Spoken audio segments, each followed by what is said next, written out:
ہیں آپ سے. ایک تو یہ کہ تمام فرقے اور جو گروہ ہیں اسلام کے اندر، جو ہمارا اسلام ہے اس کے اندر جتنے بھی گروہ ہیں، اہل حدیث ہو گئے، دیوبندی یا جو بھی ہوتے ہیں، حنفی اور مالکی جتنے بھی ہیں، ان کی تعلیمات اور ماخذ جو ہے وہ ایک ہی ہے، قرآن اور حدیث سے یہ اخذ کرتے ہیں. اختلاف یہ کہاں پہ کرتے ہیں؟ پھر اختلافی نقطہ جس کی وجہ سے یہ ایک دوسرے کے سے بہت دور ہو گئے ہیں، وہ پوائنٹس کیا ہیں؟ اور سوال میرا دوسرا یہ ہے کہ اسلامی فتوحات جو ہیں کیا وہ جہاد کا حصہ ہوتی ہیں؟ جہاد کا حصہ ہوتی ہیں اسلامی فتوحات جو ہیں، کیا وہ جہاد کا حصہ ہیں؟ اسلامی فتوحات، جی. پہلی بات تو یہ ہے کہ یہ جو آپ نے گروہ گنوائے ہیں یہ مسلک ہیں، حنفی، مالکی، شافعی، حنبلی، سلفی. اصل خرابی ان میں جو تلخی ہے اور ایک دوسرے کو برداشت نہ کرنا، ایک دوسرے کو لیے تکفیر کے فتوے دینا، یہ خرابی ہے. مسلکوں کے اختلاف میں کوئی خرابی نہیں ہے، اور یہ مسلکوں کا اختلاف بالکل سمجھ میں آ جاتا ہے کہ قرآن سے اور حدیث سے، سنت سے استنباط کرتے ہوئے ایک شخص ایک رائے نکالتا ہے، ایک شخص اسی سے دوسری رائے نکالتا ہے، اور یہ دونوں رائے ہوتی ہیں مبنی پر خلوص اور اخلاص. مثلا میں آپ کو ایک واقعہ سناتا ہوں. ہمارے ایک بزرگ تھے ڈاکٹر عثمانی مرحوم، ان کے نام سے وہ ایک جماعت میں حزب اللہ موجود ہے، وہ ایک علیحدہ مسئلہ ہے.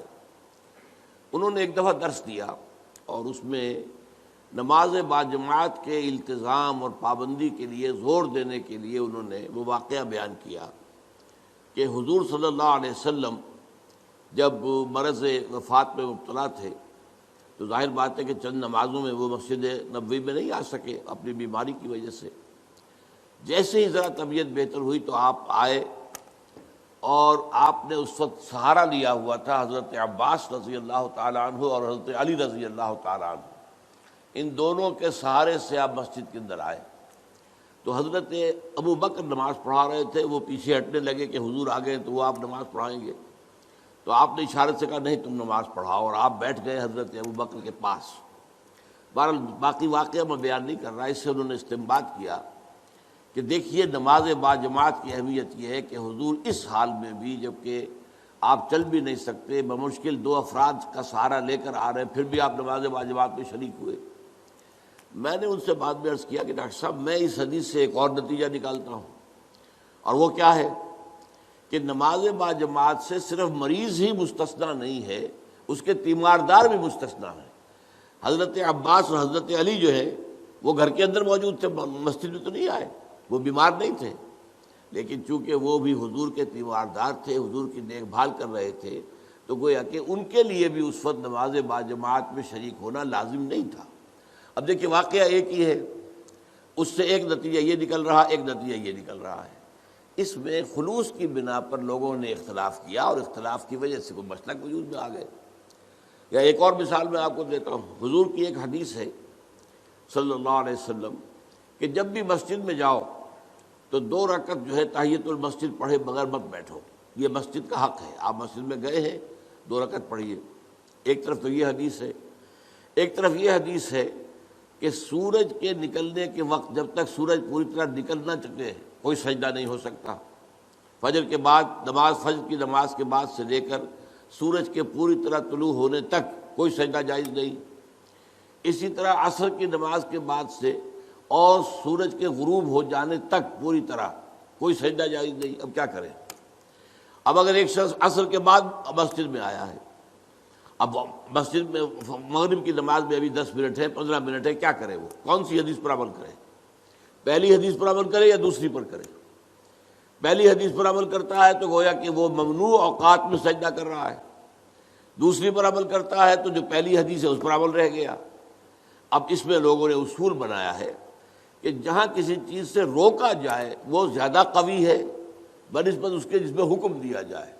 تو روکا جانے والا معاملہ یہ ہے کہ نماز مت پڑھو فجر کے بعد سے سورج کے پوری طرح طلوع ہو جانے تک، اور عصر کے بعد سے سورج کے پوری طرح غروب ہو جانے تک.